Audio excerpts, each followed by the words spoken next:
Mr. Cialdini, first of all, thank you very much for making some time to talk to us. Well, I'm glad to be with Really you and appreciate it. your audience. Okay, thank you. What is the difference between the art of persuasion and the science of persuasion? What is the difference? You know, I think we have always thought about persuasion as an art, something that people are born with, people who know just what to say, just when to say it. They were born with this gift, and I think that's true. There are people born like that. But fortunately, for the rest of us, it's also something that's not just an art, but a science. There are clear principles that can be taught and can be learned. I think that's the difference. An art, only artists can master.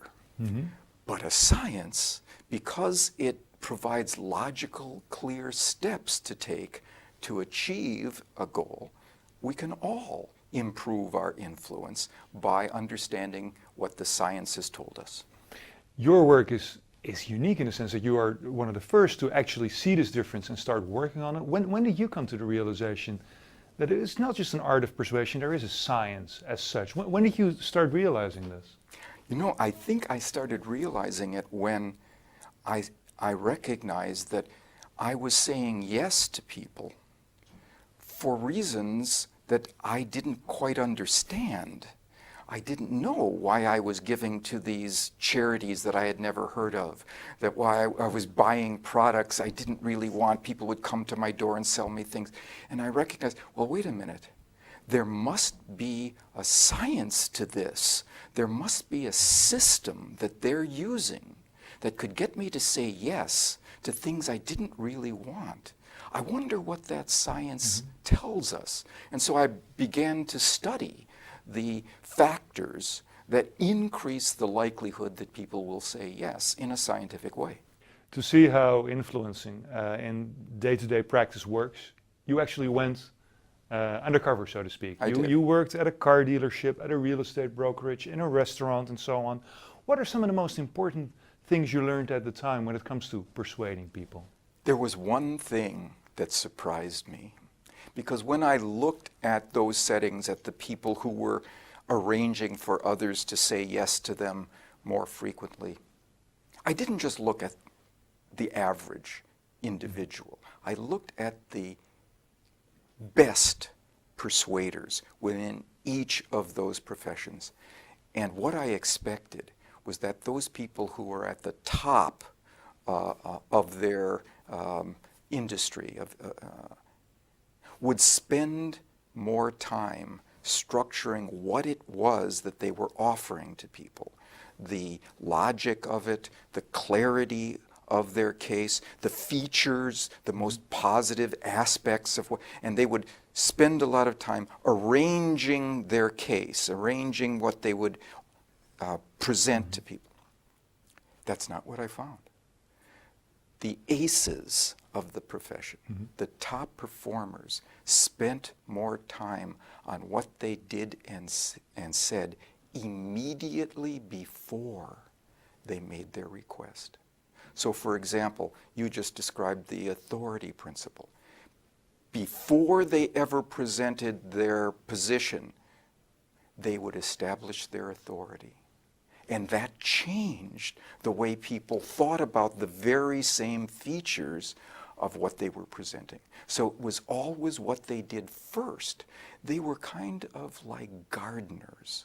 They recognized it doesn't matter how good this seed is that you have to plant. If you haven't cultivated the ground first, if you haven't prepared the earth, it will not flourish. It will not bear fullest fruit. So they spent their time as agriculturalists preparing the ground for their case, for their product or service.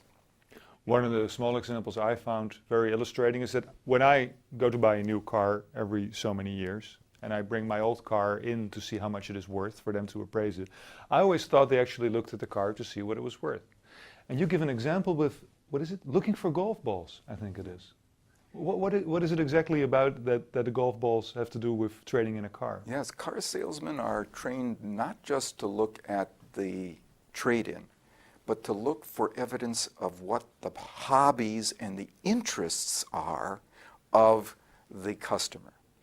Are there golf balls on the back seat? Is there camping equipment in the trunk? Is there a ski rack on the roof? Are there child seats in the back? Whatever. And then the car salesperson is trained to say to the customer, oh, really? You like to ski? I'm a skier. Or you have children? So do my wife and I, that age. And so all of a sudden there's a connection. There's a bond. This leads to liking, which is another one of the principles of influence. We prefer to say yes to those people who we like. And one thing that causes us to like others is similarity. So where there are similarities, if they're brought to the surface, people resonate to them, they feel more rapport and more comfortable with the exchange. There are other principles. You work with a great number of companies these days, whom you advise. One of them is, in Dutch we say Bose, the audio systems. Bose. I actually bought, just before I read your book, one of those small systems which Bose calls the Wave Music System. It's a small but fairly expensive piece of equipment. And then later I learned from reading your book that Bose actually used some smart techniques to sell that thing to me. I was a bit taken aback. Yes. But because you increased their sales by just using small techniques. Exactly. There is research in behavioral science, in fact, that won the Nobel Prize for a man named Daniel Kahneman a few years ago, that shows that people are more motivated to act by the idea of losing something than of gaining that very same thing.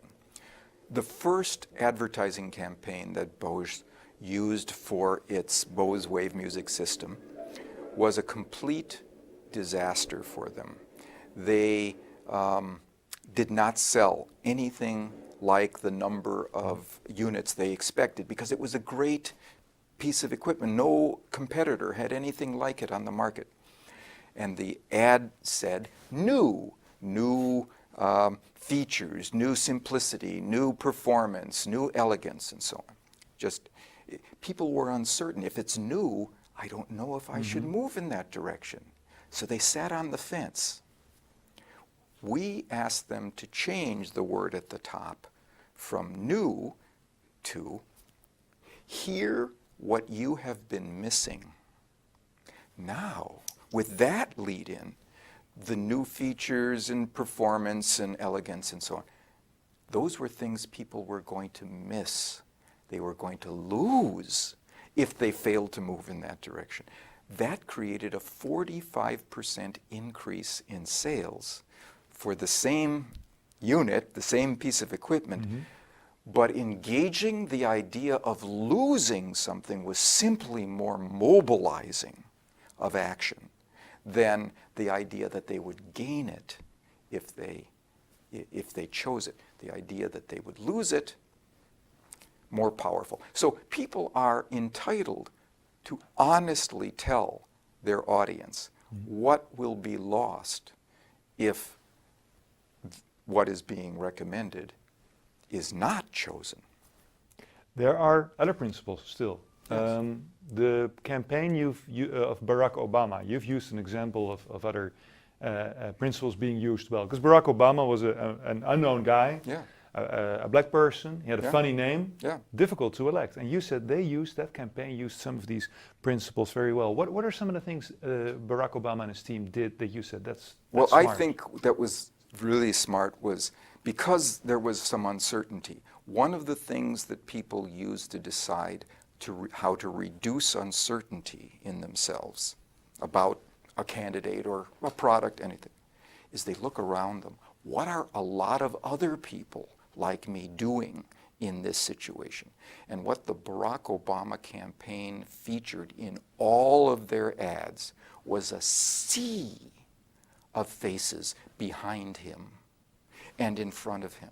And the cameras were always panning not just the man, but the audience. The evidence was, look at all these